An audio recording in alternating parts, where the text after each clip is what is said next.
Ladies and gentlemen, let's make some noise. You want it. Testing, 1, 2. Well, you got it. Tunes Brothers. In the house. You ready? In the house. This show will begin now.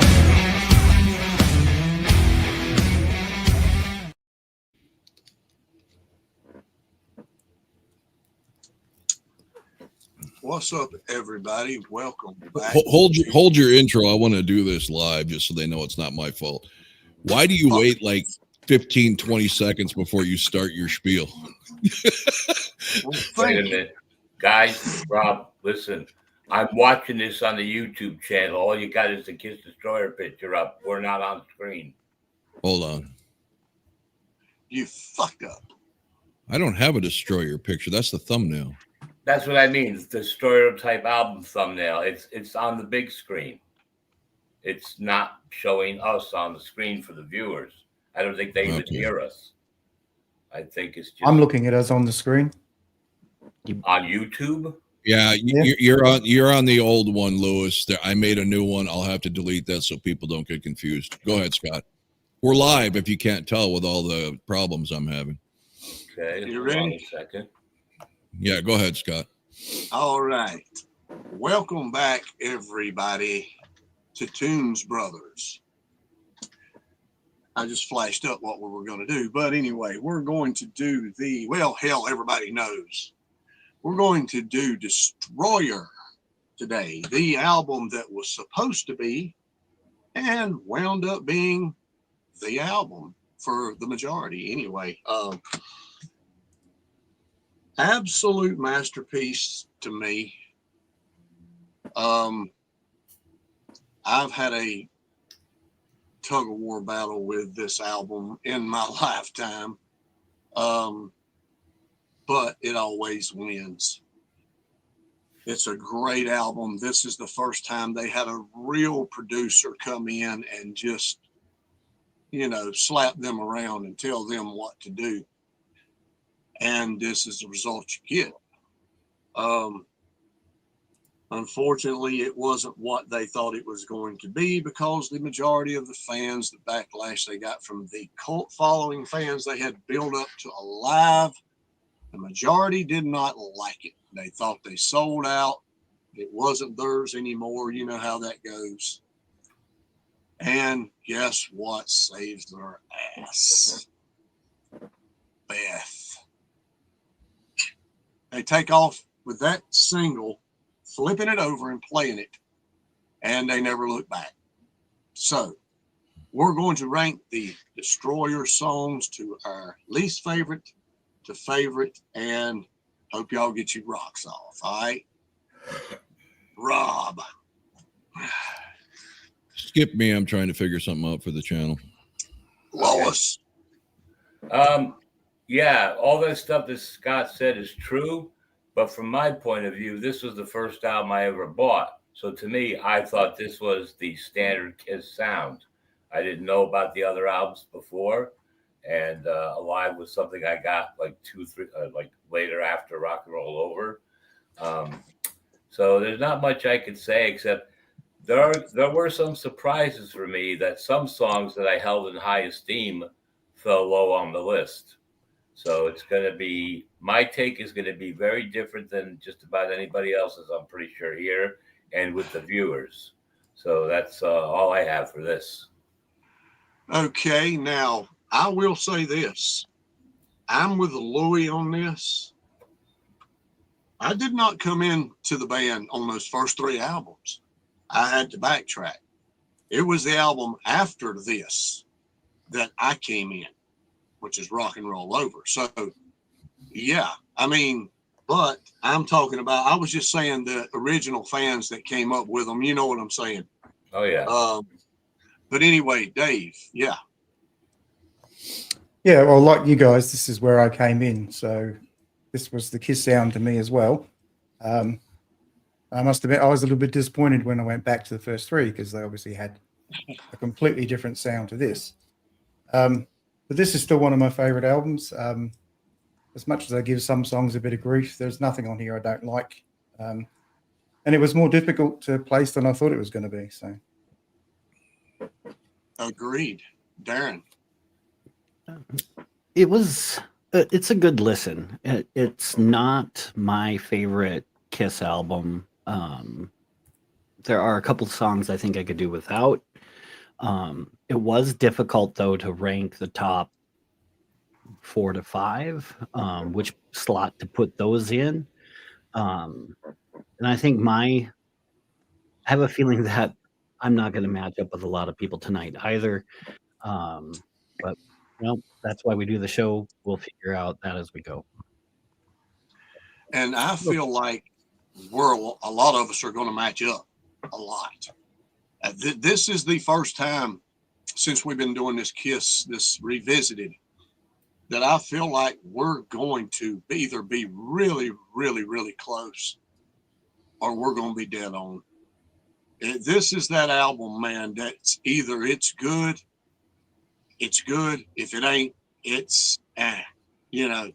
And then again, I understand different people like different styles of music. So yeah, there's going to be some surprises, you know. But Rob, whenever you get ready, you can give us your this was Jesus. I don't even know where to begin. I always was on the record saying this album was a little overrated. Shit. But after this sounded like the greatest album I've ever heard. And the reason is I just sat through in sequential order the first 3 subpar Kiss albums. I mean, my favorite Kiss sound is Kiss, starting with the Elder Creatures, Lick It Up on up.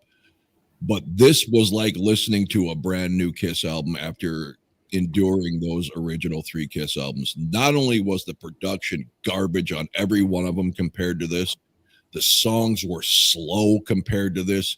They didn't have any anthem to them. Even Rock and Roll All Night, I'll say it right now, Shout It Out Loud would have been 10 times the anthem to hang your hat on than Rock and Roll All Night. Any day of the week. And let's not forget, Rock and Roll All Night was not like it was a number 1 Billboard chart, so they had to use it. They forced that as their closer. So this album came off looking like gold to me.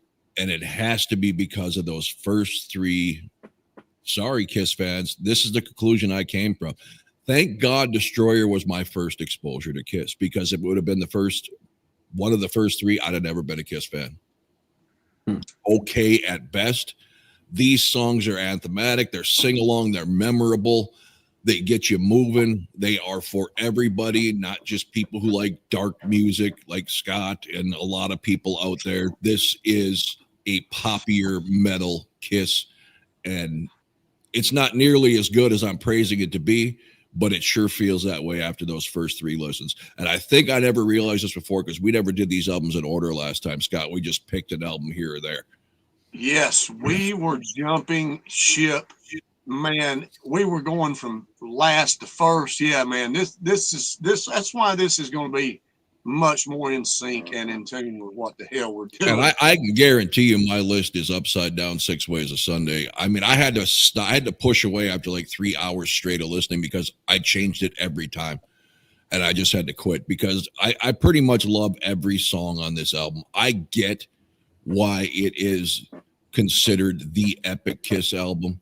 Still not my favorite, because I love the Creatures sound and the heaviness of it, but this is their hysteria or their appetite for destruction. I mean, every song on here, top to bottom, is fucking hit worthy if they wanted it to be, and if they got a fair shake back then with the radio stations. Okay, well, I can agree with you somewhat on that, man, because it is the album, and that logo of them is probably the most seen photo ever. Yeah. With the exception of the solos, you know. Yeah, but even for other rock bands, I kind of think, all Kiss bias aside, it might be the most recognized iconic album cover. Yes. I mean, I may be wrong. People could argue for something else. I can't think of what it is. But I mean, certainly there are bands bigger, more successful and all that, AC/DC and whatever, but I can't think of an album cover that's got the publicity for decades as that album cover. And not only this album cover, those second round of albums, Rock and Roll Over, Love Gun, and this, dude, literally everywhere. Even when they got back together again, man, those three were stamped on everything. Hell, go to Walmart. If you see Kiss shirts, knockoff Kiss shirts from some Chinese company, it's one of those three album covers. I mean, the Carnival mirrors back in the day were one of those three album covers. I mean, it's just, they're iconic images. I agree, bro. I agree. I can't knock that. So, but anyway, let's take off, and I guess, Rob, you're starting us out. All right. Well, I'm going on the old broken record train like me and Scott always do. There is nothing on this album I don't like. And most of it I absolutely love. So if anybody gets offended by the placement of anything, believe me, it is not a knock on the song. So number, 10 of these? Yeah. Yeah. Number 10, I got God of Thunder, which I love. I Wait a love minute. the, what? No, I didn't do the Rock and Roll Party. There's And the nine. nine. Oh, Nine. 9. Oh, okay, sorry, 9. Yeah, I didn't have them numbered this time, so I couldn't figure it out that quick. That's cool. That's cool. That's cool. Yeah. So number 9, God of Thunder, and I love it. I love some some people online talk about, well, I like the song even with the annoying kids. I think the kids in the beginning of that make it extra eerie and ominous. I love that. I even love the end with that high pitched little ching at the end. It's a great song. The very essence of the demon. It's just everything on here is so good. They gotta fall somewhere.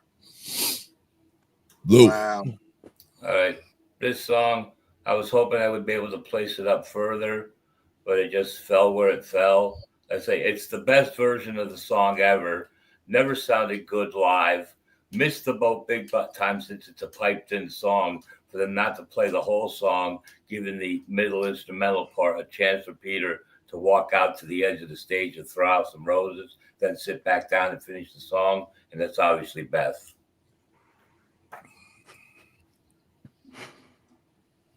Louis staying true, putting the ballad at the bottom. Bone to bone. I like your comment too, You said Lou. we were going to be surprised. So far, not so much.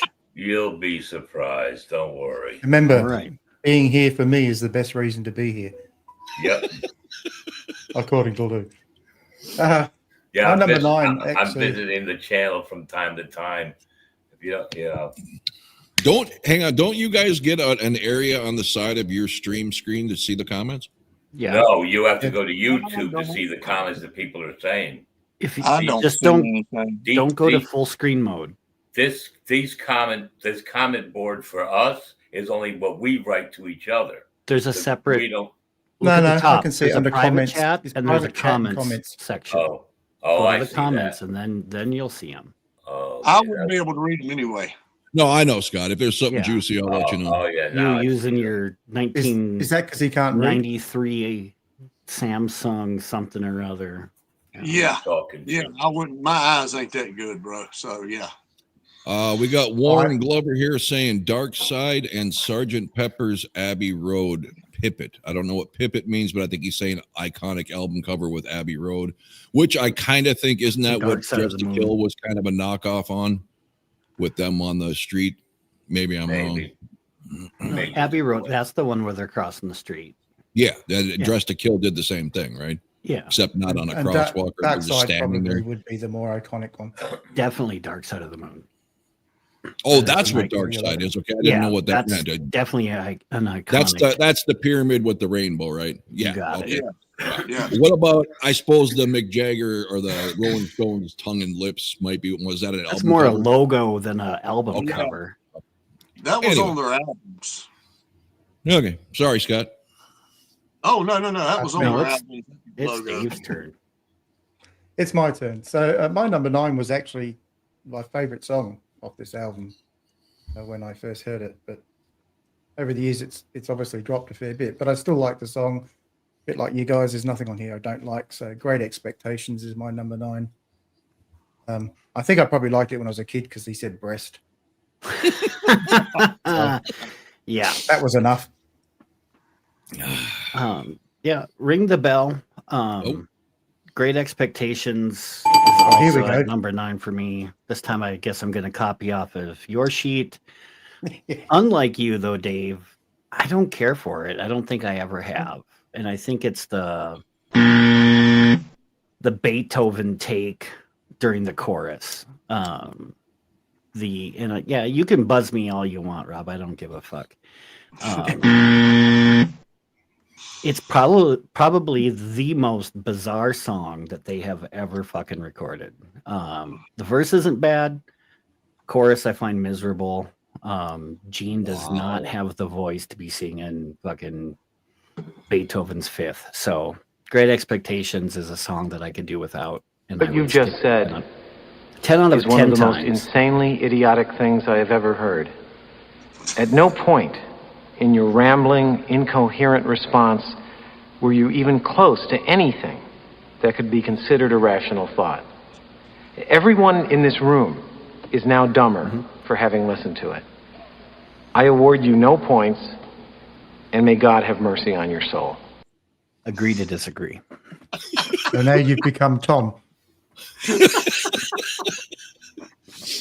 That's impossible. My IQ hasn't dropped 80 points. So I know, but that was Tom's theme song. Okay. Sorry, Tom. This was a tough go this time, man. I really was damn near miserable trying to put these songs in order. Like Rob, man, I kept changing things, and I finally threw my hands up today and said, fuck it, it's staying. A song that I took to okay when I was young, when I first got this. I think this was the first album I actually bought with my money. And over time, I have not liked this song. But this time around, it was almost pleasant listening to it, man, in its entirety again. It's just not a song that I listen to. And Ring the Bell, it's Great Expectations. I love how it begins. I love the verses. The chorus is good if it just wasn't overkill. That's when it starts getting a little annoying, when it just completely goes on and doesn't stop. I don't understand. Now, that's one thing that I would have to get a one-on-one, which I'm not going to, with Bob Ezrin and try to find out what was your plans for that. Why did you do that way? But anyway, it wasn't bad this time. I'm going to go on record saying I love everything on here, man, because I got a lot of nostalgia too. And I've listened to this album for 50 freaking years, man. So close enough. 49 years. So yeah, man. Number 9, Great Expectations. Right. Number 8 shocked me to my core. Like I said, things keep moving.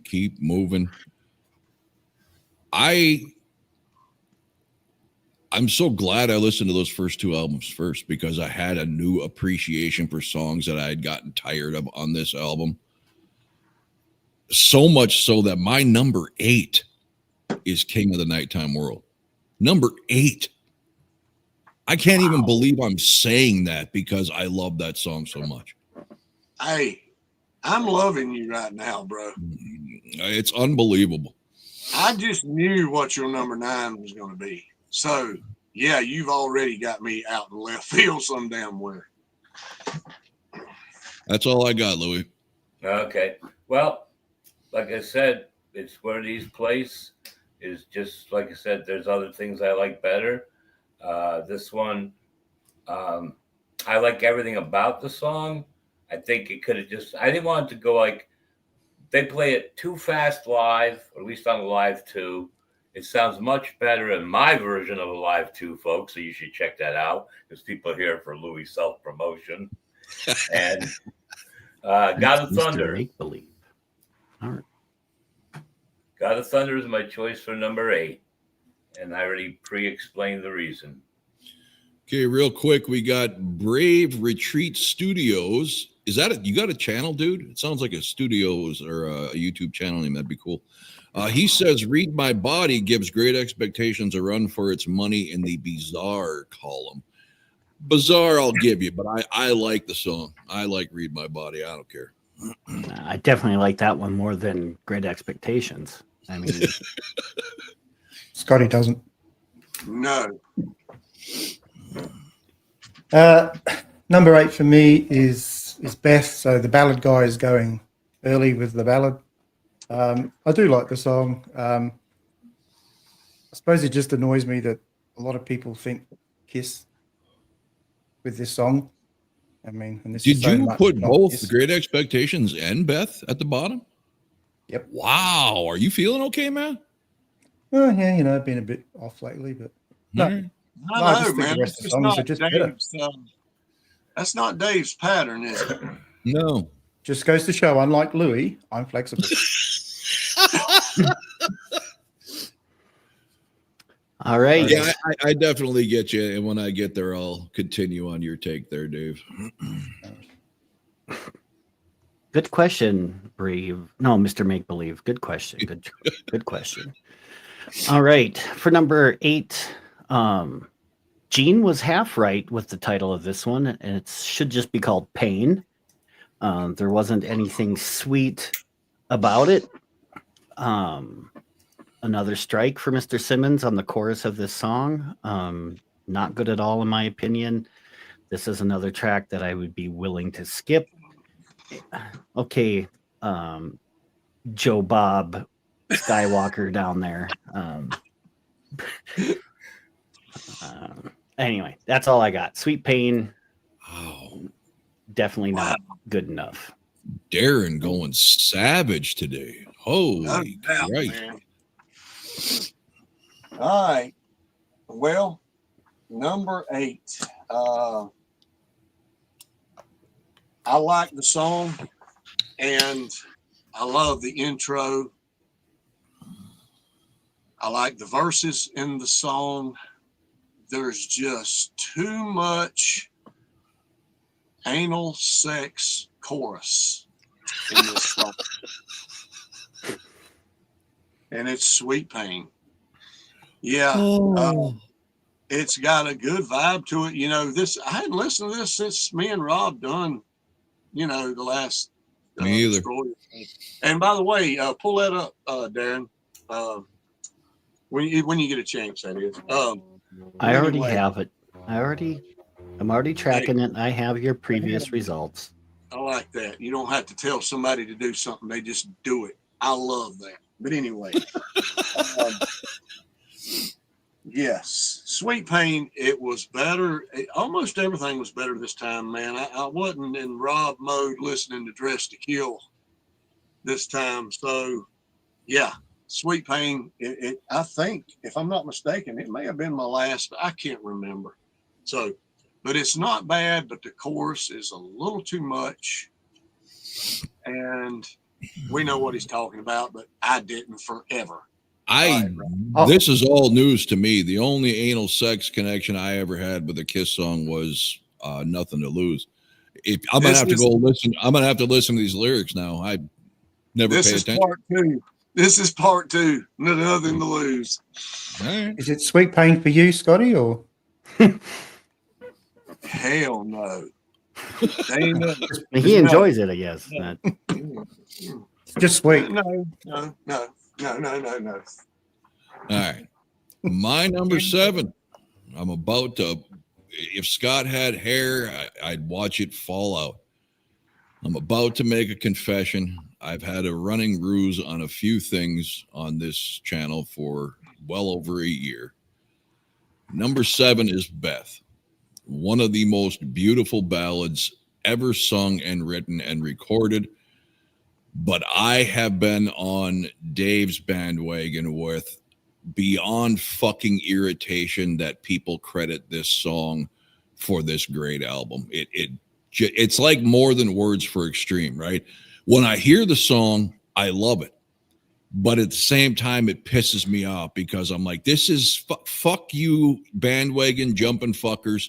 This is not what the band's about. Stop praising him for this and praise him for everything else. So it's that bittersweet, sweet pain type thing with Beth. But man, listening, how can you fucking go wrong? That orchestra, the piano, Peter's voice. I mean, it's just, even though himself and Eric Carr and Eric Singer, nobody's been able to hit that last note live without their voice breaking like a kid in puberty for some reason. But amazing fucking song.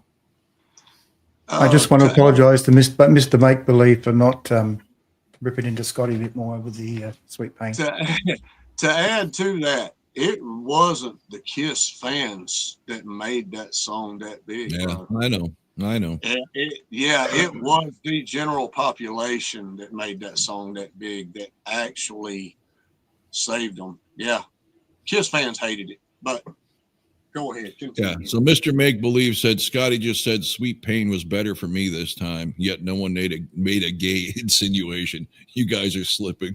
Oh, you motherfuckers. Well, I did ask him if it was Yeah, sweet. at least that's the opposite sex, right? If we're going for the mothers. Oh my God. Louie. Okay, number 7. All right, this song. When I was younger, I liked the song because of the payoff, I call it, at the end. But unfortunately, the first half is totally lacking in the proper tempo.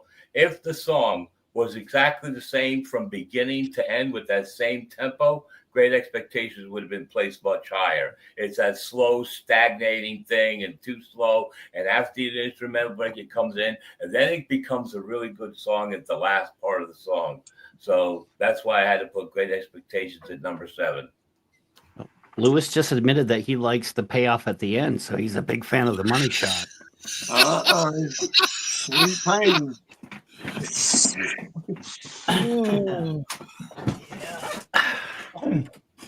Number 7 for me. I've never experienced it, and I said enough about it. Sweet Pain. I'm just going to leave it there. All right, number 7. This is a song that I actually used to enjoy much more than I did on the most current listen. And I think that's because of the pace of this song. It's not even a medium pace per Adam Sandler. That's God of Thunder. You said this most recent listens of this song, I couldn't wait for the song to get over. I've never, like I said, I used to really enjoy it. I wouldn't skip this one. It just didn't hit me the same as it usually does on this particular take. I'll back up there and there. Although I love the song and the pacing is perfect for what it is, an ominous type evil song. But all things aside, I'm not saying the way Paul sings it, but I love the pace of the God of Thunder demo that Paul originally sung. Yeah, he wrote the song. It's a quicker song. Yeah. Yeah, I don't think this song is played too slow. It's not like it doesn't fit the song, like you said. It just, I was looking for something more upbeat, something a little bit quicker, for any song at the time, for the last couple of listens. It just didn't hit me the same as it usually does. And oddly enough, this is the one song, no matter Eric Carr or not, I don't think I've ever heard sped up live. Maybe I'm wrong, but this is one I've never heard them play on steroids like they did so much in the late 70s, early 80s. Maybe a tad, but not really that noticeable. Not horrible. Yeah. I've heard it, on a live too, it's actually a little quicker, But anyway, I think we found out that Darren likes Sweet Pain in moderate mode now. That's a good one right there, brother. Hey, my eye on you, boy. Anyway, number 7. Number 7. Damn it, ring the bell. I did not want to put it down this low, but I had no choice. And it is the best ballad that's ever been done by Kiss, in my opinion. Beth is the best ballad they have ever done. That's my opinion. And It's putting wrong. it down this low is blasphemy, but I didn't have any choice this go around. That's why all of these songs have their great moments. And from here up, fantastic. It's 7-Up time, guys. All right, Rob. Yeah, and I'm with Scott. A commenter had made a comment. Let me see if I can find it real quick. What happened to my fucking deal? Are we still live? And look, I'm going to say this too, right here, right now. Here, right here. Mr. Make Believe. There's not a song on Destroyer that I'd rank below number 3 on any of the first 3 albums. Well, I disagree with those first 3 albums. I thought you meant Destroy. Oh, wait, what? So no song in here would fall below the number 3. Oh, okay. So he agrees. Okay. Yeah. It hurt me every fucking time I had to rearrange this list. Blasphemy is a good word that Scott used. I was actually getting in a bad mood because every time I'd find an order, I'd listen to it again and my mind would change. This is a great album. Number 6 for me is All of Your Favorite Pastimes, apparently, and I had no idea what this song was about. And one of the most skipped songs by myself when I was a kid, for whatever reason. Maybe because it wasn't fast or explosive enough. It wasn't an anthem. I don't know. But man, in my old man years, I really enjoy the song Sweet Pain. Playing while you're doing reach arounds. Yeah. Okay. Moving on. All right, we ready? Yep.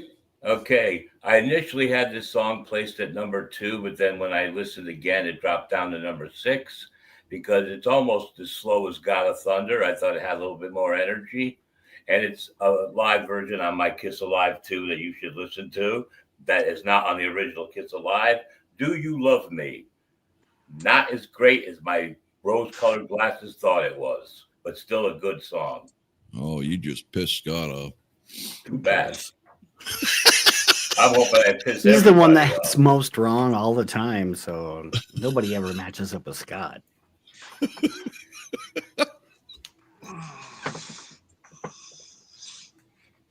Doug. You ever see something advertised so much that you just don't get it, buy it, go to it because of it? That's why I don't go to your channel, Lou. I hear about it too much. I actually am guilty of that. If the commercial annoys me, I will boycott the product, even if I've never used it. Lou annoys me, so I boycott. Hey, Mr. Make Believe came from my self-promotions. I got to deliver. I don't care what excites him. If he can come for your self-promotions, that's good on him. I tried porn myself. It's better. Number 6 for me has got a Thunder. Once again, a song I've always liked, and I prefer it the studio version to any of the live versions. I said I think the little kids make it sound great, and I don't think it plods that much. I enjoy it. All right. At number 6, I think I might be the last. No, I am not the last one to mention this song. Or maybe I am, but it's Beth. It is a great tune. But it's, I think I was a junior or senior in high school before I even knew who sang the song, because I don't think I'd ever heard anything Peter had sung. And so I didn't realize that was Kiss that did Beth until somebody played it on piano, and I said, I know that song, but who did it? And they said it was Kiss, and it's like, really? Okay, that wasn't what I had envisioned for Kiss at that point in my life. Again, great song. There's just 5 songs on here that I enjoy much more than the song Beth at this point. Probably mostly due to overplay, but still a good tune. Best version of that song is from Role Models, I think. Yes. And It's the my whispering eye. Yeah, the whisper. I like boobies. I like pretty much all of these songs better on this album than I do live. Now, they can pull off pretty much what they play live on here. They pull it off really good. I will say that. You should stop with the gay talk there, Scotty. Yeah. Anal pulling off. Yeah, pulling off all that. What is it? Code? I'm speaking in code now, I guess you could Must say. be. Shout It Out Loud, number 6. I liked it better this time, believe it or not, because I didn't, just like Rob says, you have this bias sometimes, man. You'll skip things or you've heard it too many damn times and you just, and just sit and listen to the song, man. It's really a good song. I mean, I ain't going to hear them play it live again, but I still don't think it was something that they absolutely had to play every show. Now, that's my opinion, but it's a good song. I wish they could pull it off like this live with Rob's famous intro, no bass, just but anyway, great song, man. Good anthem.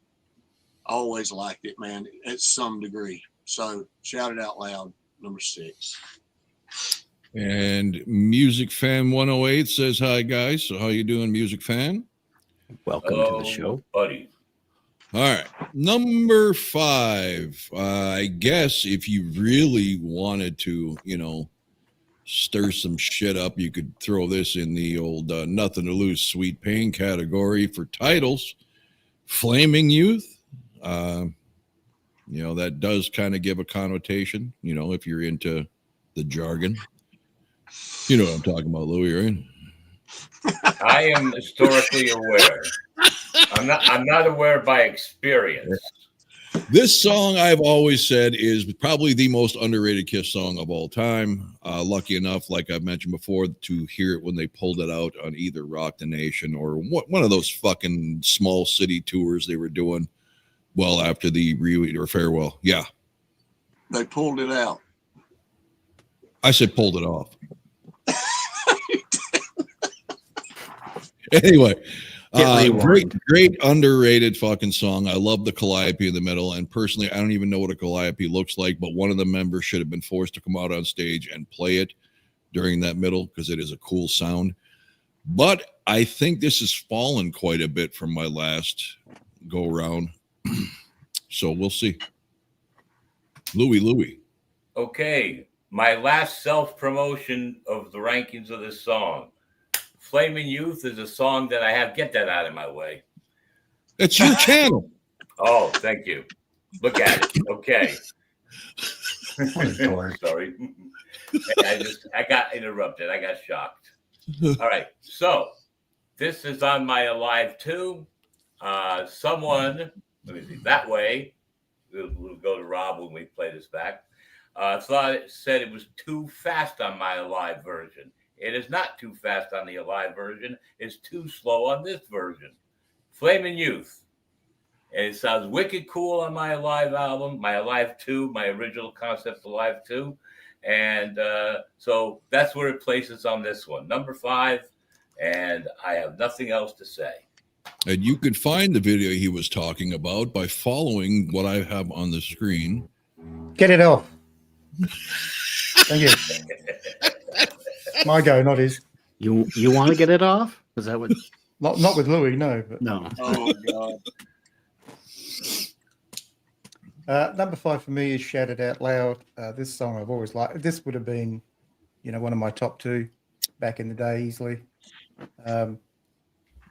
Yeah, I don't know why, but it's just fallen down. There's some songs here that caught my attention more this time. So I think if we'd done this 2 years ago, this would have been near the top. But only one song has survived its spot after all these years. So. Sweet pain. All right. At number 5 for me is the quintessential question that all rock stars must ask at some point in their life, more than likely, is, do you love me? It's unique in the fact that this isn't a Kiss song about sex or butt sex or, it's just him asking the gal that seems interested, do you love me? Or is it for my fame and anything else that I might be able to give you besides, the 8-inch love rod? But no, do you love me? It's a great song. It's probably dropped a few notches over the years. Other songs have crept up into those top spots, but Do You Love Me is a great song. Always enjoyed it. Paul knocks it out of the park. And to risk offending the one female viewer we may have,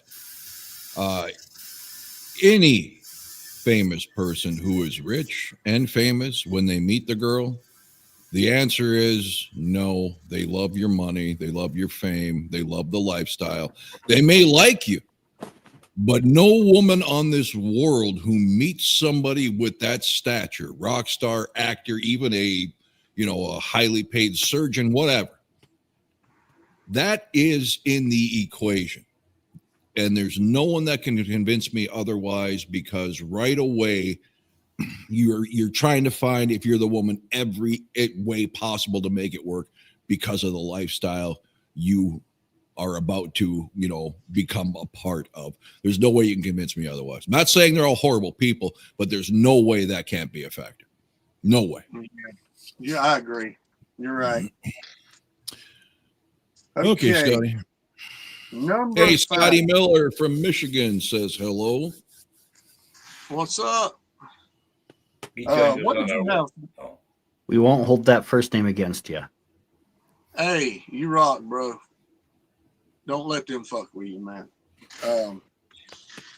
Number 5, king of the nighttime world, and it has always been a rocker, dude. It's always, forever. I don't know how old I was whenever I found out it was not their song, Kiss has always been freaking perfect, in my opinion, of whatever song they're redoing is making it their song. This is, to me, a Kiss song, regardless of whoever the hell put it out before they did. So, but a great rocker, man. I've always liked the song. I've never had anything against the song. So, yeah, nothing bad to say. And a great point by Mr. Make Believe. Bill Belichick's girlfriend, 1/3 his age, truly loves him with a $sign at the end of loves. Is that guy? Yes. But Belichick. Have you seen that video clip where she's basically controlling the interview and saying yes and no to the questions, and he's just sitting there like an idiot? But do you think he gives a flying fuck why she's there? No, he don't give a shit. No, absolutely not. Exactly. It's a win-win for both. He's not marrying her, so she can hang that shit up. Yeah. And another thing, look at what's his name? Is it DiCaprio? Yeah. When his girlfriend gets over 25, he gets another one.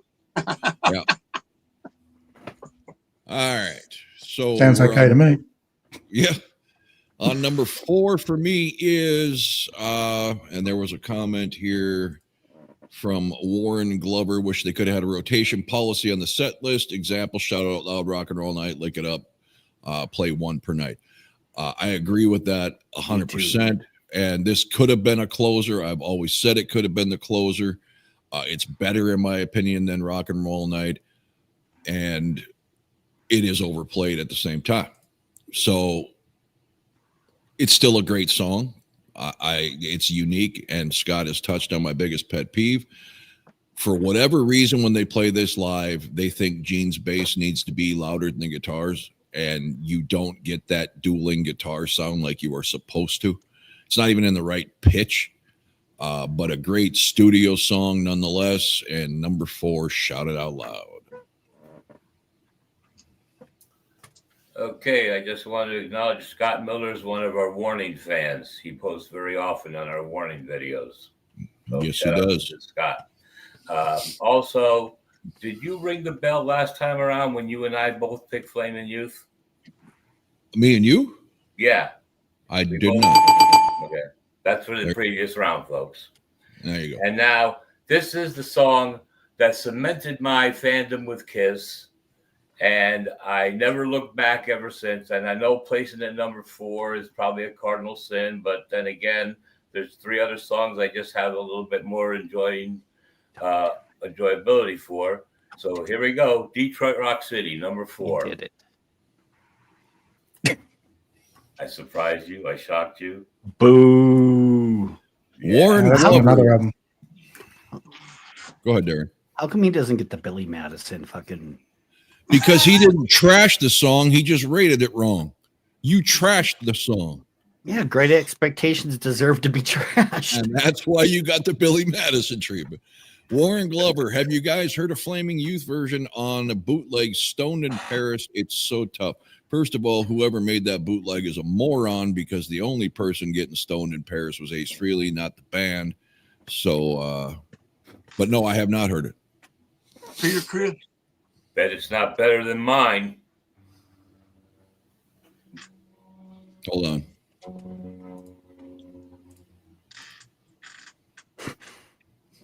Dave, are you getting bombed again? Yeah, that's why I muted it. All right. It's funny, I never hear them until we do the podcast. Number 4 for me, I don't know why they should have this so high after Rob sort of made the gay thing with it, Flaming Youth. So should it be Gay Youth? Gay Youth will set the world on fire. That could be a premonition into now, because that's what's happening. So maybe he was seeing into the future. I always like this song. I like the little carnival sounds through it. I'm surprised it's as high as it was. I said maybe I'll have to revisit it now, thinking of the words. So number 4 this time. Well, Scott ruined Sweet Pain for me, so I had to ruin something for somebody.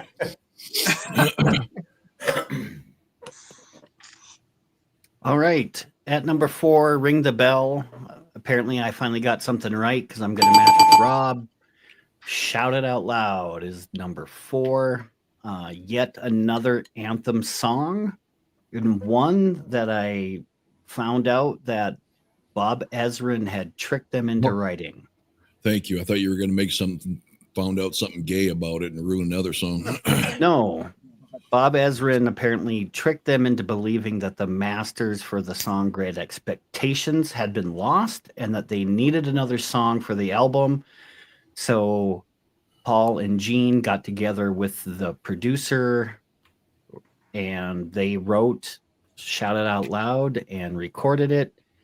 The only bad thing about that story is they should have lost the masters to Great Expectations and left it off the album. So, yes, Shout It Out Loud is number 4. Wasn't there a Wicked Lester song that had She Wants to Shout It Out Loud? Yeah, there is a song like, I think it's We Want to Shout It Out Loud. Yeah, okay. Yeah. Wow. Oh, guys. Y'all and y'all's gay things. Next time you come and stay here, Darren, I'm going to fucking have a Bluetooth speaker in that room, and I'm just going to pipe Great Expectations in rotation with Islands in the Stream. Great. And I'm going to hide a cricket noisemaker in every room in your fucking house. I found one that Okay. has a battery life of 10 years. So if I hide it correctly and you won't fucking find it, it'll play for 10 years. Did you notice, Rob, when I sent you that duets list that I put Islands in the Stream on there? Yes, I did. Just for Darren. You're dead to me, Dave. Okay, Scott. Sorry, we're stepping all over you. No, I don't give a shit. But anyway, ring the bell because I think somebody touched on this with their gay slang. Flaming Youth, and a song that I have always loved since day one. I think it's a great song. I think it's played at the right speed. I have no problem with how it's played. I don't care about the carnival sounds in the middle. All that's great. We all know who had all that done. Bob Ezrin's the one that's responsible for all that stuff. I really love how Paul just higher and higher and higher. I mean, he really gets up there, man. Great voice. It's a rebellious song. And it always, always was a solid rocker on this album, but I don't think it gets nowhere near the attention that it deserves. And if I ain't mistaken, I've heard a lot of these idiots shit on it. So, Yeah. But anyway, it's a damn good song, man. Always has been solid. So, number 4, Flaming Youth. And Mr. Make Believe with a very good point. Speaking frequently of gay, we do, don't we? Ace has a very gay pose on the cover. I've always thought that was a little, Paul gets shit for being effeminate and everything, but that little Ace Frehley thing there. And there are interviews of Ace Frehley on YouTube openly saying, yes, he experimented with the gay shit. It didn't do nothing for him. He blew Peter Criss, for Christ's sakes. So it fits. He made out with Eric Carr in the bar. Yeah. Yeah. Because the guy was hitting on Eric Carr. And Eric Carr went over to Ace and said, man, this guy's hitting on me, dude. I don't, what do I do? Ace said, well, hell, let's just make out and he'll think you're on me. You do know that makes. To quote Eddie Murphy, Ace will fuck anything that moves. And if they come over to my house, the fish stop swimming. So. That makes Peter gay too, because when you let a guy do that to you, you're automatically gay. So, that's my thought, but you'd be surprised at the amount of guys going back to Dave Chappelle in that movie. Is it Dazed and Confused? One of those early movies where that homeless dude or whatever is offering to suck his dick, and he's and then he takes him around back. A lot of guys don't think that makes them gay if they're not doing the sucking. I got news for you. Any guy touches you or vice versa, you're gay. At the very least, bye. And that includes all you prison bitches who think you're doing it just to show dominate. No. Here's my thing with you prison ass darting asshole gangbanging teardrop tattoo tough guys. All right. You can say whatever the fuck you want to say to make yourself sleep well at night. Here's the thing with the dick. If you're not aroused, it doesn't get hard. So if you're banging guys in the ass in prison to show dominance, you better have a big bottle of Viagra forcing that erection or you're gay. Bottom line. Period. I agree, brother. And I want to defend Peter on that because I've been through his book a million freaking times. Ace run in Peter's room and jumped under the cover because the cops were called. Ace had destroyed his room. And Peter had that famous groupie under the sheets already giving him a blowjob. Ace jumped under the covers with her, hiding, because the police was called. Now, that's the story. Now, what he done under there, I believe he said, you're one sick bastard. I don't want to know. And Peter said that, whatever. But anyway, just in Peter's defense, it wasn't like him and Ace was hooked up together and Ace just done it. So there you go. Yeah, gotcha. Oh, is it my turn? It's on you, dude. I'm just trying to keep up with the comments here. Number 3. Darren must have been embarrassed about me blasting prison guys or something because he left camera. No. It had nothing to do with it. I just wanted Okay. people to be able to see the whole background for a change. Oh yeah, didn't you just buy that Destroyer one, and now you already have nixed it? Yes. So I have a green screen. Yeah, you showed me that with the Destroyer on it, right? Well, that's an actual tapestry that I bought. That's what I mean. I mean, Yeah. why did you? I thought you got that to be your background, but never mind. Well, can I change it up now and then? Does No. it always have to be the same? I mean, Always. He had You it. saw it. It's in your contract. I guess I'll have to read that again, especially All right, about where the we part at? for compensation. Yeah. Yeah. Number 3 to me, Do You Love Me? No. Great song. Fucking no. This is a song I absolutely love live. This song, I don't care what year, what lineup, this always just is a banger live. Great song. Love the breakdown, voice change of Paul in there, coming back to the tough stuff. Just a great epic tune. Louie. All right. Going back to Detroit Rock City, I just remembered there's a YouTuber. I think he blocks the comments so you can't correct him. He put up a video claiming it was Bob Ezrin doing the newscaster to the beginning of Detroit Rock City. Wrong. That's Gene Simmons being the newscaster, the newscast radio guy. And Bob Ezrin wishes his voice could be that fucking cool when Gene had that cool voice back in the day. There's a reason why YouTubers turn comments off. Because they know they're wrong.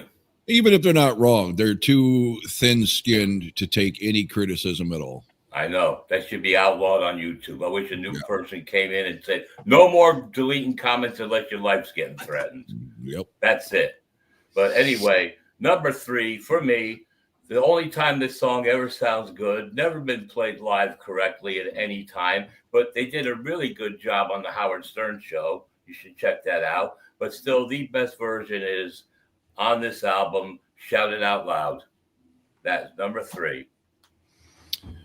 You Kiss experts, Louis, Scott, Warren Glover says it is odd that 76 is a poor contribution year for Ace for songs from Ace. I don't pay attention to who wrote what. Did he write anything on Destroyer?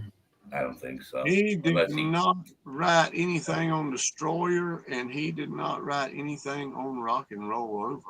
Okay, that explains why those albums are so much better than the first 3 then.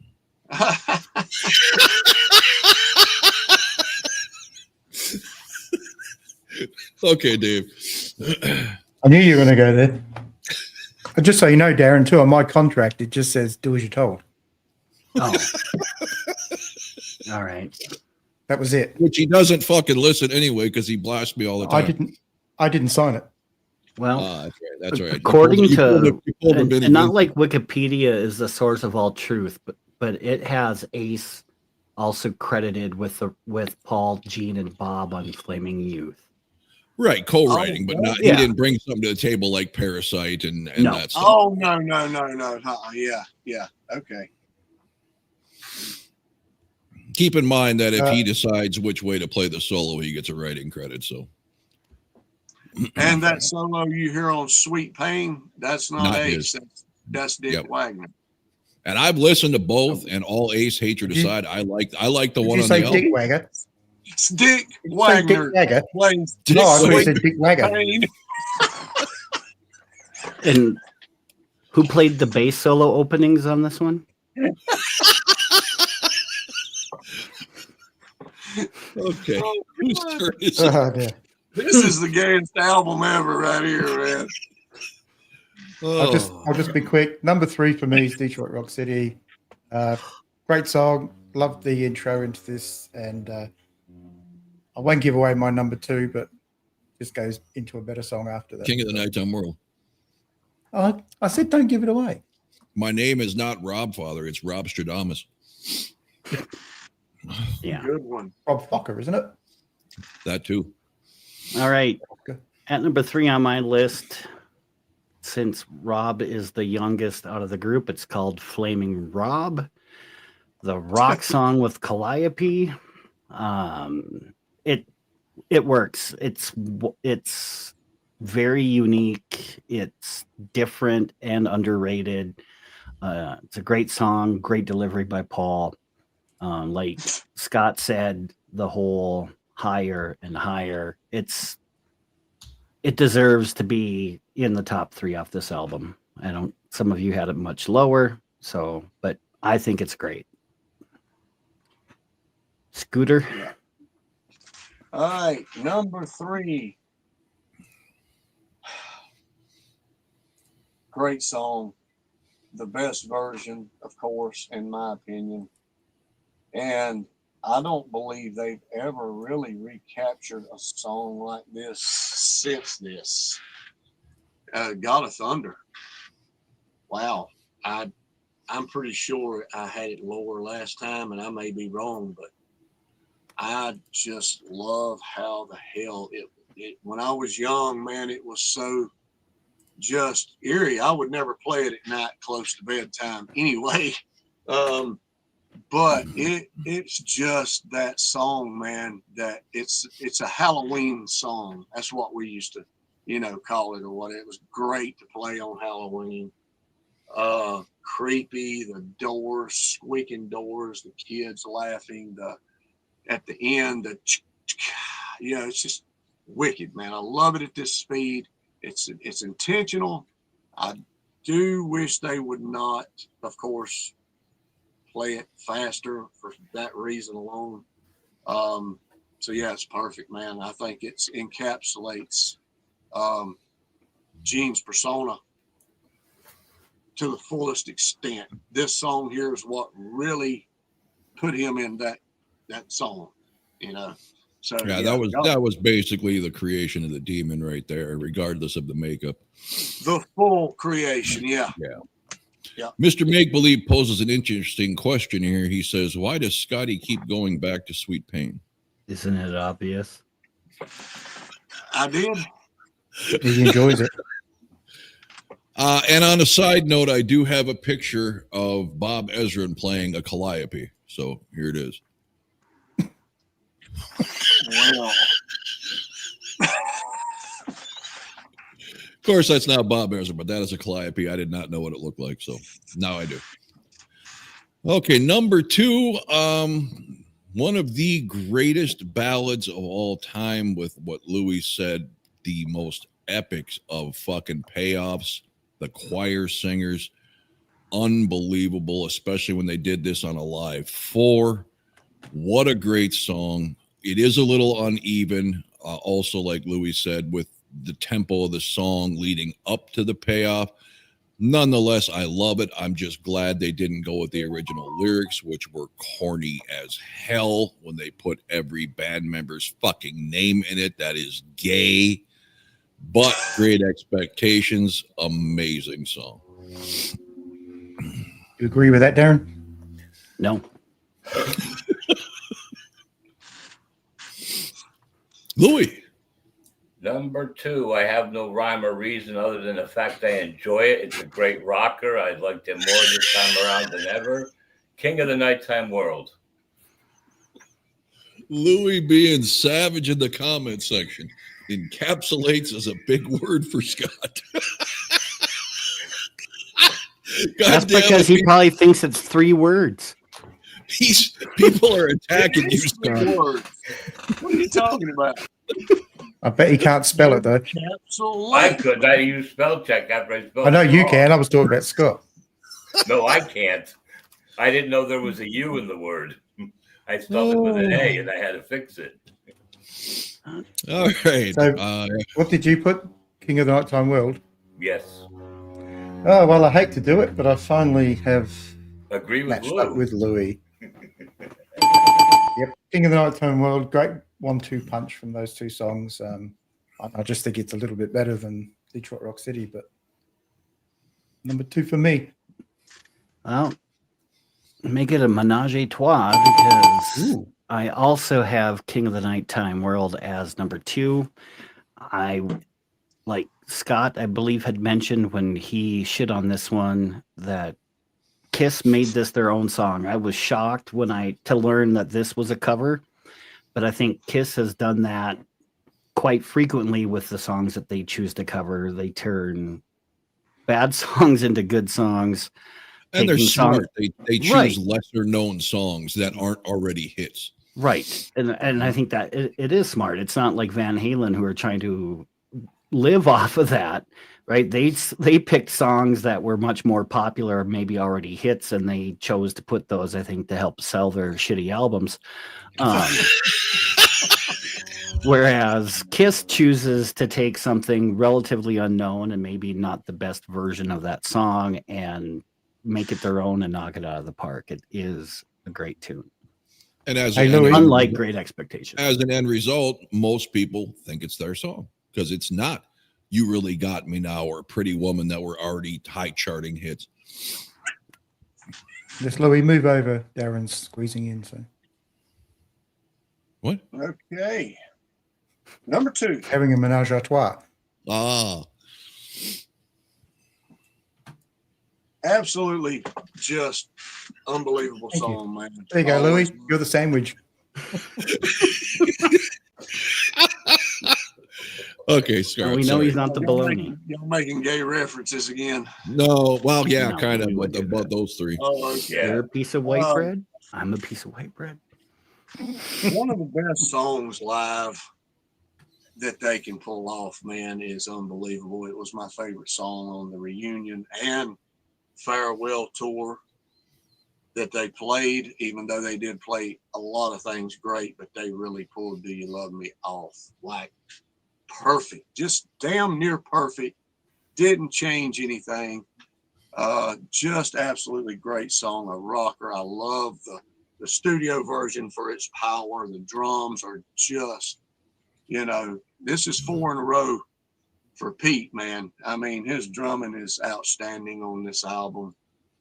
Got to give the man credit, dude. He really played. He hated Bob Ezrin with a passion, but when it was all said and done, he understood the method to the madness. He said, because Ezrin would intentionally get under their skin for whatever he wanted to, man, and they would get in there and play their ass off, dude. Just, wow, a mad, just delusional guy, man, but he knew what he was doing. I mean, this guy's smart. But "Do You Love Me" is fantastic. A great way to end the album, too. So, number 2, "Do You Love Me." All right. My number 1, through all of my restructuring, was always 1 or 2, and it is Detroit Rock City. Speaking of a song that could have actually closed every show and would have made complete sense because of how legendary it is. For a song, I would say this and Rock and Roll All Night are probably the 2 most well-known songs to have never been even a top 10 hit. I mean, that's just how legendary these songs are. One that they could not hold out, I think they could have held Rock and Roll All Night out of a set here or there. I don't think you could have held Detroit out. I really don't. They get all the accolades for being this New York band and the skyscraper photos and all that bullshit. Detroit made this band. I mean, flat out. The Detroit fell in love with this band long before their own hometown or home state. And it's just, even if you're tired of the song, which I am a lot, what I never get tired of is that dueling guitar, melodic guitar solo, which I've been on record saying is probably the greatest guitar solo ever written, especially considering Kiss didn't write it, Bob Ezrin did. But it's simple, but you can sing it. It's as memorable as choruses of an anthem. How many solos can you say that about? I mean, yeah, it's not a shredder. It's not a hard level of difficulty, but the solo is a song in itself. But how frequently do you go back and do you remember those solos that shred? A week later, Never. Exactly, do you remember it? No, but like you said, this is something that it almost becomes an earworm in itself where you can't get out of your head. Like you can physically sing it. And I'll make another reference back to Eddie and the Cruisers too, which I do seemingly all the time. People really need to watch that. The guitarist is all cocky after this shredding solo and everything, and he's like, not bad. He goes, what do you mean not bad? He said, it's not bad. But what does that mean? He said, well, if I heard it in a club, it'd be nice, but then I'd leave and I'd forget all about you. That's not bad. Shredding solos are not memorable. They may get you screaming and yelling and all impressed while you're standing there watching it. But the next day, that's not what you're thinking about. Shredding is so overrated. But, you know, everybody's got their own interests and likes, I guess. But this solo, to me, makes this song untouchable. Louie. All right. Adding to the thing about the instrumental break that Rob's speaking of, that got its great sound because not only the way it was written, but Ace had to layer like 12 dubs over that thing to give it that thick sound. And the best part of that is when Gene comes in punching in with the bass to give it the complete overall effect. I'd also like to go on record that we do not share Rob's opinion, his nasty, evil opinion of the first three albums. Some of us actually happen to like most of it or whatever, okay? Like it's got Watching You on those three albums, all right? And it's got other good songs and Rock Bottom and other things like that. So Rob taking a dump on those first three albums is really a bad thing to do. Now, this number one song. Okay, since Scott mentioned it, I was looking up on the internet everywhere I could possibly find. I find that the opening to the song, I don't know if it's a 12-string electric, a keyboard, an organ, whatever, but it is not about anal sex. There's no mention of it being about anal sex.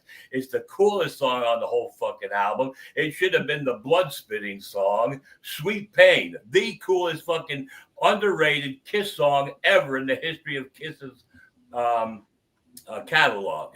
Where's the gong? If you do it hard enough, Louis, there'll be blood. Where's the gong? Point of order, Dean Ulick. I didn't shit on the albums. I said in comparison, those three suck compared to this. Number two, there's no actual reference of an ass or ass fucking and nothing to lose either. That doesn't mean it's not what it's about. Yeah. It's It does reference the back But- door. Yeah. Gene said about that. the back door. Yeah, that is about anal sex. They suck it in with it, but there's no lyrics in Sweet Pain to make you even insinuate there's anything. So what you're saying is Scott just put two and two together with his. He just imagined I it. love this horrible pain when I'm getting blasted in the ass. This must be what it's about. Ding, ding, ding, ding, ding, ding. Okay, real quick, I want to run through some comments before I forget. Mr. Make Believe, from his drumming to Beth, Destroyer is Peter's shining moment. I agree with that. He did it all around unbelievable. The only thing tragic movie The is Shining? there was no nothing to lose backing vocals from him shouting and screaming on harder songs. I would have loved to seen that. Scotty Miller, my buddy, I'm going to Jack White's record store in Detroit, Michigan next week. He has an actual working record press. I'll take some pictures for you. That would be awesome. Awesome. And Warren Glover Got to Choose solo by Ace is such a sing-along melody, just beautifully constructed. Yeah, it is good, but it to me is not as memorable as the Detroit. Maybe because it never got the airplay. I don't know, but yeah, it is a very good solo. Yes. Okay. Dave's turn. Whose go is it? Oh, it's my go. Oh, okay. Thank you. I agree with Rob, by the way. The first three albums are just nothing compared to this one. The best guitar solo is from Comfortably Numb from Pink Floyd. That's good. That's a damn good solo. Yeah, it is. And Do You Love Me is the best song on this album. Always has been. It's been my number one for a long time. I just love the way Paul sings this. And we know what his 7-inch leather heel is. But I was going to say that Darren had said, well, this is a cool song because there's no sex reference. Yeah, he says 7-inch heels, but did you hear the way he says 7-inch? Yeah, he's kind of referencing there. Yeah. All right. I've got 7 inches. Well, I guess I'm kind of like a From the broken bottom clock. of the scrotum to the tip. Yeah. He goes all the way back. He goes from the top of the asshole. ass crack. From the asshole to the tip. From the taint up. Yep. Top of the ass crack. Yeah. You got to count it all, Rob. You got to count it all. Sorry, No, Darren. you can only count the inches that you can deliver. You can't count anything else. You So go you your talking way, I'll go my millimeters? way. I mean, Oh boy. Okay, Darren. Sorry. no, it's all right. I guess I'm like a broken clock because I'm right twice today. I have Detroit Rock City matching up with Rob. The only opinion that matters on this show. Yes, I pay him to say that. Yeah, that is This is contractual. Yeah. Yeah. For me, this is a song that I wish the band was, most known for. From his spine. Way to go. All right, Mr. Make Believe. Is that the bottom or the top of the spine? I'm sorry, I couldn't hold in the laughter. No, I wish this would be a song that they were more synonymous with than Rock and Roll All Night. Because to me, when I think of Kiss, this is one of the first songs, if not the first song that comes to my mind, is Detroit Rock City. I hope you get that broken cock fixed. See, and I think that Rock and Roll Night actually hurts him, to Darren's point, because it's such a simple, nothing happening song. And they always get bashed anyway for only being about their image. A song like Detroit Rock City that shows you how good Peter Criss is, what kind of awesome musicians they are, would have really helped their credibility versus something kind of corny, cheesy like Rock and Roll Night, about as technically hard as We Will Rock You, right? But yeah, it is what it is. Yeah, in defense of Dress to Kill, though, I mean, they had to write the thing in like 30 minutes. I mean, I wish that we could have seen what could have been, but we're never going to. But anyway, well, if I'm not mistaken, now this is Do You Love Me? I think maybe my number one last time. I don't know for sure, but true to form, back again, Detroit Rock City, man. It was, man, just listening to this song on this album right here, man. The intro, everything, the car crash, the solo, Peter's drums just damn near sound like he's just beating a hole in the damn things, man. I mean, it is fantastic. And Lois brought up Gene coming in with a solo, man, with the bass and getting the full impact of just pure power, dude.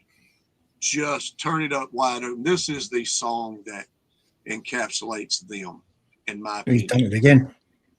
This is the song right here that, as a kid, the song for Kiss, man.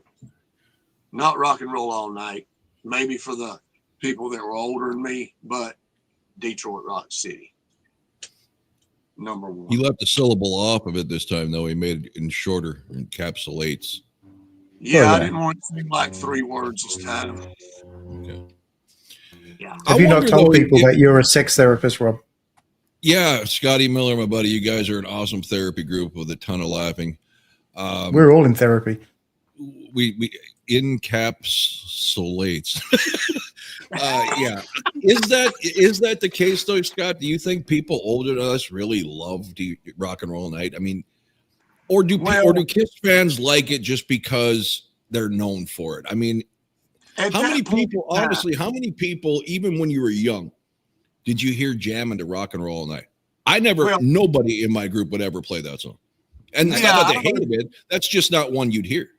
I heard it a lot, but I meant at that time when this came out, a year or two, whatever, since at the point in time when I know, but you were saying maybe people older than us loved that song. I don't know if they did.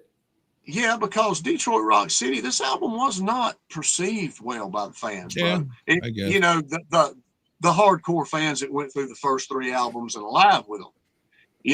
I mean, it was, like I said, it was Beth that broke them through on the radio, man, with people that would have never even picked up a Kiss album or had anything to do with it. You could also make the argument that those fans who came in because of Beth and the sound and songs of Detroit Rock City, they're the ones that formed the Kiss Army.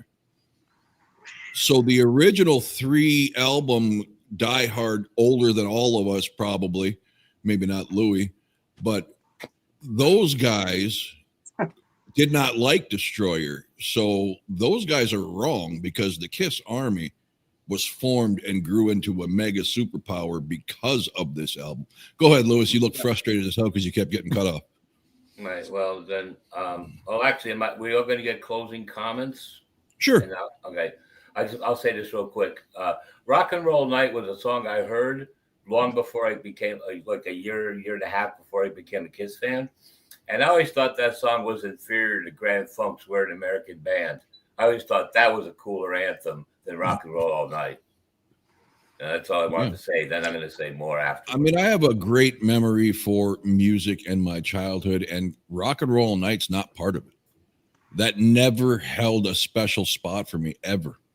I mean, I never disliked it. I was always thrilled to say Kiss has one of the biggest anthems ever, but it never was anything I would put on at any age. Teenage Rampage. I don't think it's ever been on a playlist, ever. Back to making cassette, mixtapes. I don't think that song has ever been on a playlist for me. Wow. And Scotty Miller said he's going to send Scotty a speak and spell from the 80s. Yeah. Thanks, bro. Oh, Darren vetted again. Rock and Roll Night and part of every day. That's where we are now, guys. Actually, mine is Rock and Roll some of the night and part of every day. Yeah. Sleep the rest of the day. Scott, I'm sorry. I went into old school mode and kind of took this over from you. Plus, everybody was shitting on you nonstop. I don't care. That's fine, man. Hey, great album. It doesn't get really still to this day get the credit it deserves for what they've done and how Bob Ezrin, spliced it together with these guys, man. It does make sense, man. It is fucking fantastic. Darren. Yeah. How different were we on this one? Scott, you had 4 identical matches. Rob, you would have been in high A baseball because you were batting 100. You had 1 match, and that was number 1 at Detroit Rock City. So we'll go with Rob's first since he was all over the place. Previously he had Beth at number 9. This time he had God of Thunder. At 8 last time was God of Thunder, and this time was King of the Nighttime World. He had Sweet Pain at number 7. This time was Beth. Great Expectations at 6. This time it was Sweet Pain. Do You Love Me was number 5 previously. Now it's Flaming Youth. King of the Nighttime World previously and Shout It Out Loud. Number 3 this time was Shout It Out Loud. Previously was Shout It Out Loud, and this time Do You Love Me. He had Flaming Youth at number 2 previously. This time Great Expectations. I mean, that went from 6 to 2. And then, of course, Detroit Rock City at number 1. Scott, you started off exactly the same. You had Great Expectations at 9 and Sweet Pain at 8. Last time you had Shout It Out Loud. This time it was Beth. Previously Beth at number 6, and then this time Shout It Out Loud. So you had those 2 flipped. Previously you had Flaming Youth at number 5. This time it was King of the Nighttime World. God of Thunder previously, this time Flaming Youth. And then previously King of the Nighttime World was number 3. This time it was God of Thunder. And then your 2 and 1 were the same. Do You Love Me in Detroit Rock City? Oh, okay. So you matched 9 and 8 and 1 and 2. All right. Awesome, dude. Mr. Make Believe, I remember hearing Rock and Roll Night on the car radio. Little did I know that a year later I would become a lifelong obsession with the group singing it. I think we're all that way. We never saw this coming with Kiss. Us, not to take anything away from Darren. Darren was a full-grown adult when he really got to know Kiss stuff. But all of us as kids, I assume I can speak for Dave and Lewis there. I know me and Scott for sure. We had no idea what the fuck we were looking at or listening to, let alone thought when we were 50 plus years old, they'd still be one of the biggest bands of all time. So it was a special time that I wish, and I'm sure all of us wish we would have actually appreciated and paid a little bit more attention to the nuances of.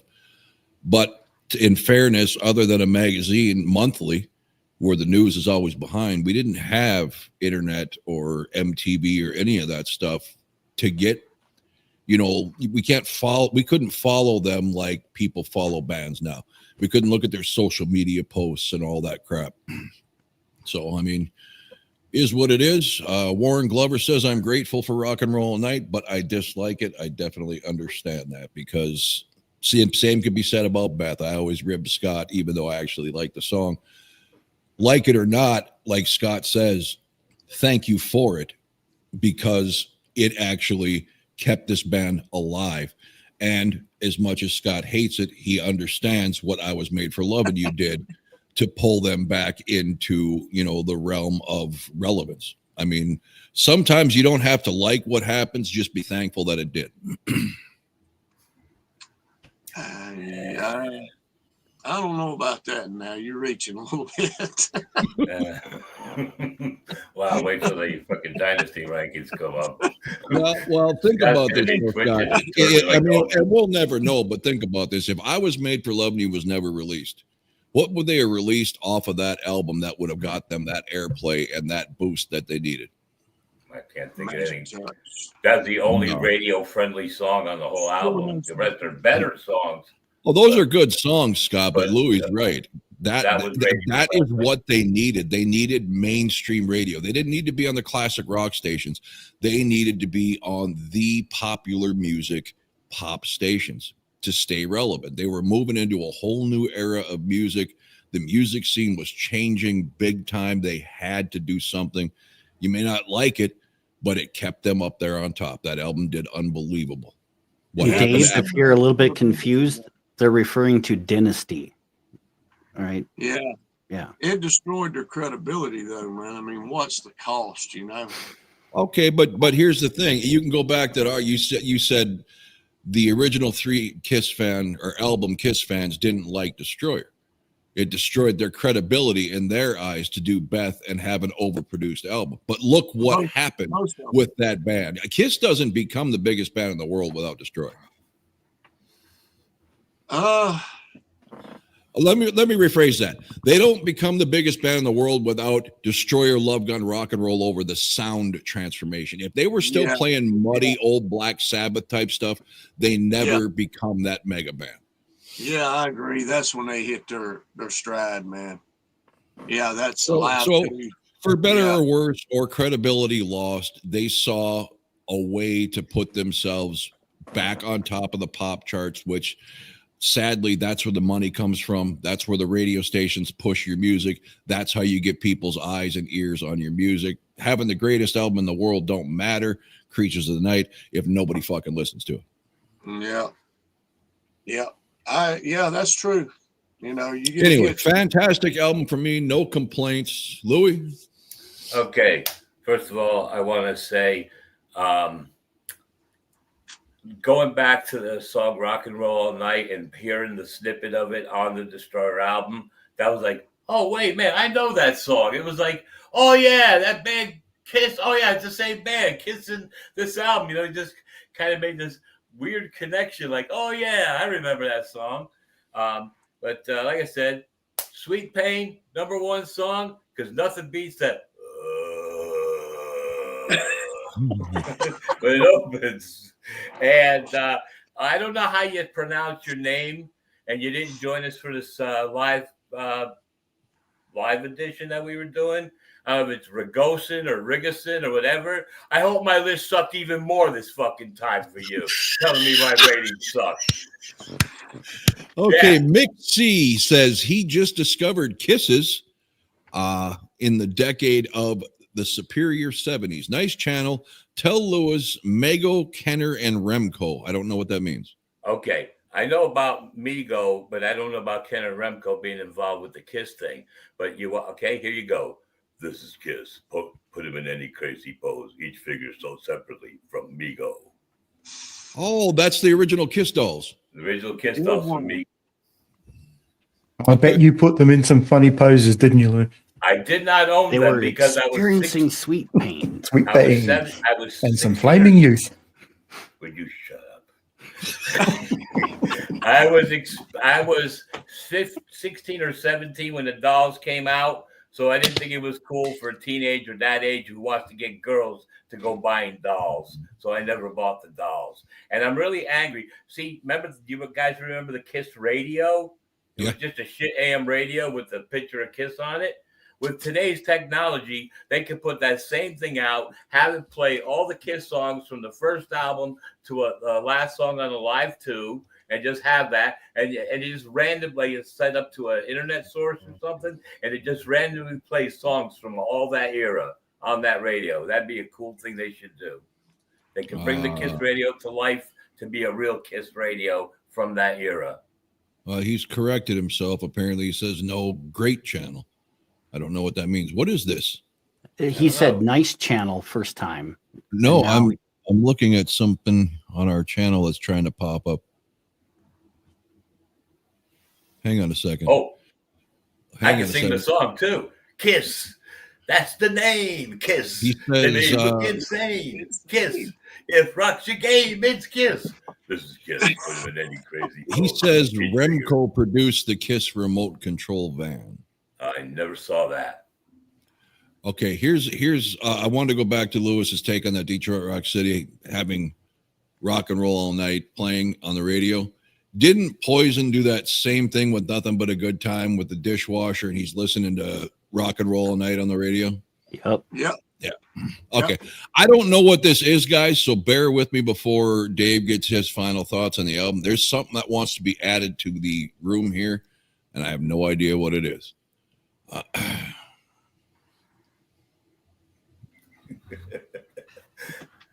Hey, kid. I can't. Let me get rid of this comment here because it's blocking. I have merchandise down here at competitive prices.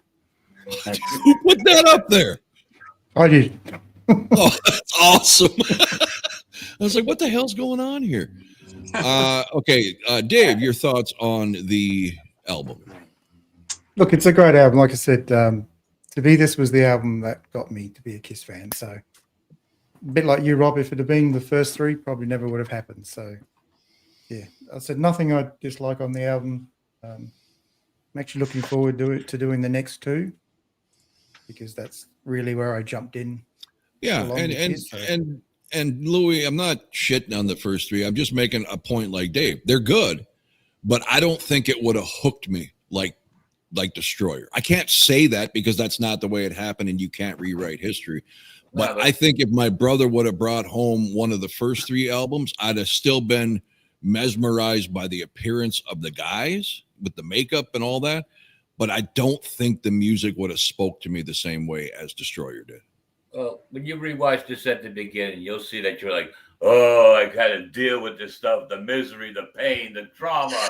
Oh, God, I couldn't believe what I had to suffer through. You'll hear it all when you rewatch this.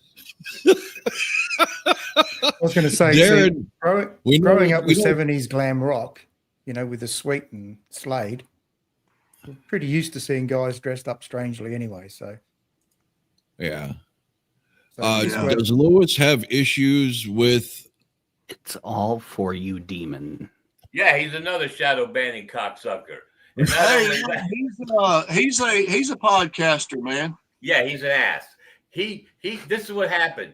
He put up, I'm going to do this Kiss Meets the Phantom soundtrack idea, but I'm going to take the songs from Attack of the Phantoms, and he mixes all up all around. And all I did was said, hey, this is my Kiss Meets the Phantom soundtrack listing before I even posted anything. And this is what my Attack of the Phantom listing. And he got upset and he shadow banned me right there on the fucking spot just because I came up with two lists for two different versions of that movie and all that. So, yeah, he just scratched himself.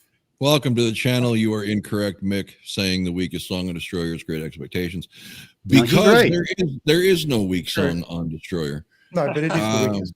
Brave Yeah. Retreat Studios says Remco did the Kiss Your Face makeup kit. Ah, in the that's segment. right. I remember that now. The Remco makeup kit. Yeah. Sorry. Okay, about Darren, that. we all know you hated this album, so give us your going away thoughts. No, I did not hate this album. I think there are some great songs on this album. But overall, I think it's just a good album. Like, individual songs can be great. Some of them are not the greatest, in my opinion.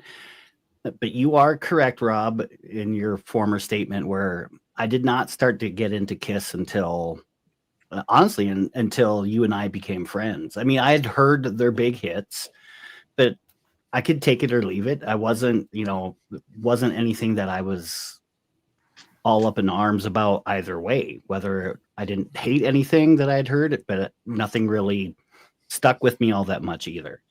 And I started listening to the stuff that was produced better, not the first three albums, right? I didn't get into those until later. But those first three albums, minus the production value, still have some great songs.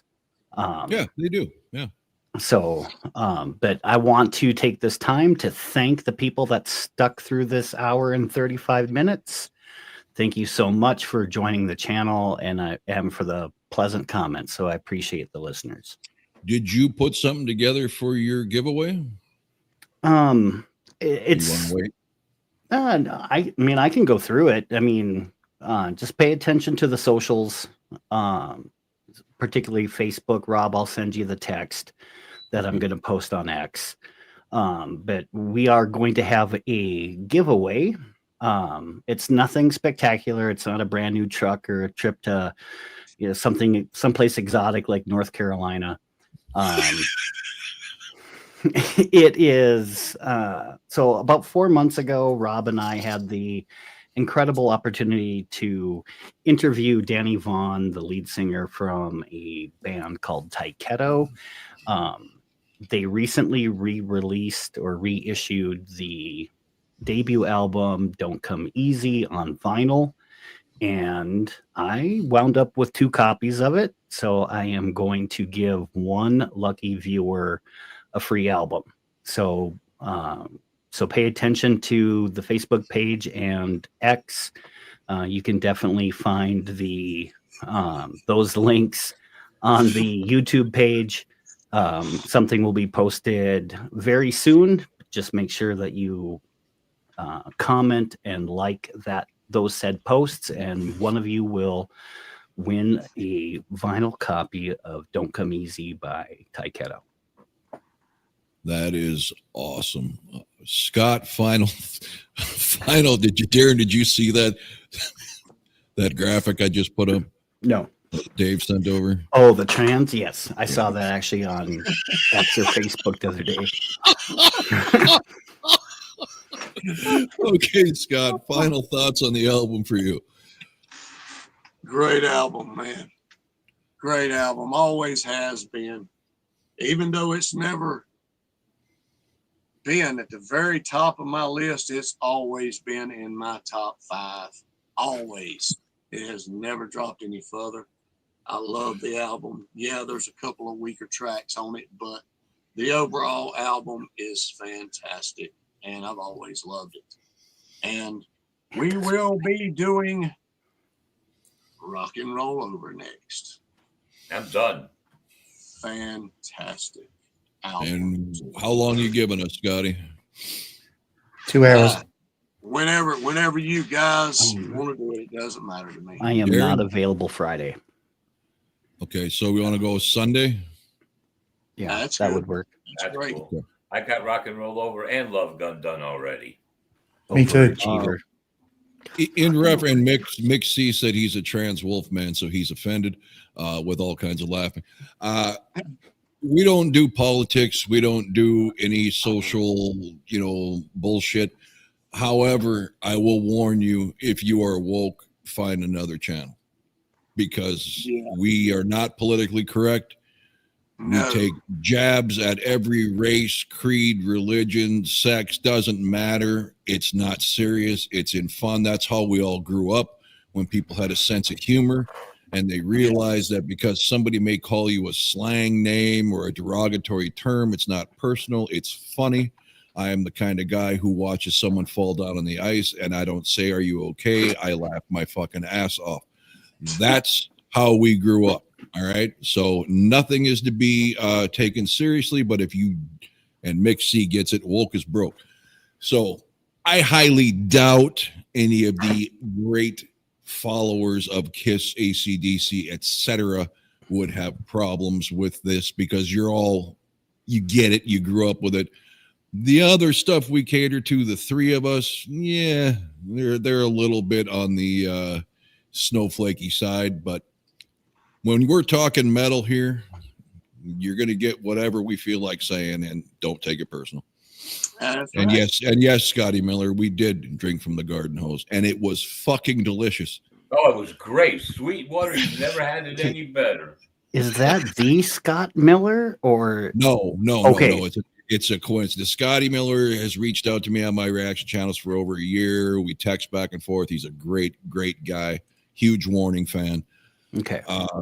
And if you ever need a 6-member, Mick C says, "Hey, Mick, where are you from?" Real quick before I ditch out. I'm not doing this overseas shit again. It's hard enough with dipshit Dave up there. No, I'm talking about, the people that just never can mesh up with us. Warren Glover can't wait for Rock and Roll Over. Rob's talking to you, Paul Stanley. Beat it. Mr. Woke. We ate real pussy too. Okay, Mick. Yes. Yeah. And he's from Kansas. Okay, I don't know about a 6-member, Mick. We kind of get overrun, but I definitely would be interested in having you join us for an episode with no promises for anything, because the more people, the harder it is. So we've kind of had to just narrow it down to what works best for us. But absolutely, we'll definitely have no problem having somebody on from time to time. If there's a time that works for you, let us know. And I'm Tasmanian, Warren Glover says. That's Australian. Is it? Small island off the coast of Australia. That's where all the devils are from, right?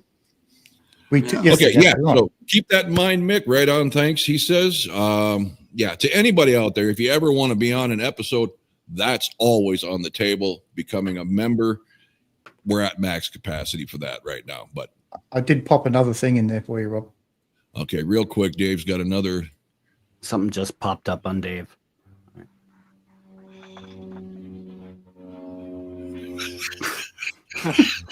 You're